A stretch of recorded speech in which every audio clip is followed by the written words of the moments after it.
Usap-usapan ngayon sa social media ang di umano'y hindi magandang pagtanggap sa pinakabagong album ni Dua Lipa na Radical Optimism. Ito'y matapos lumabas ang music review ng New York Times critic na si John Carmanica at Times reporter na si Joe Coscarelli sa kanilang bagong podcast episode nitong linggo.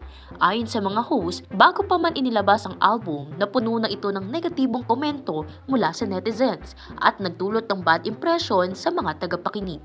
Nakilala si Dua Lipa sa kanyang smooth and frictionless pop hits, pero ayon sa dalawa, tila hindi ito sapat para makuha ang atensyon ng kasalukuyang pop marketplace na mas pinapaboran ang kakaibang estilo kagaya ng humor at meme ability.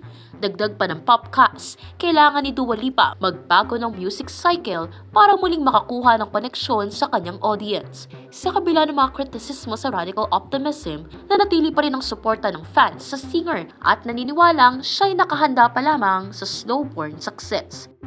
Gusto mo pa ba ng mga video katulad nito? Mag-follow at mag-subscribe lang sa social media pages ng News 5.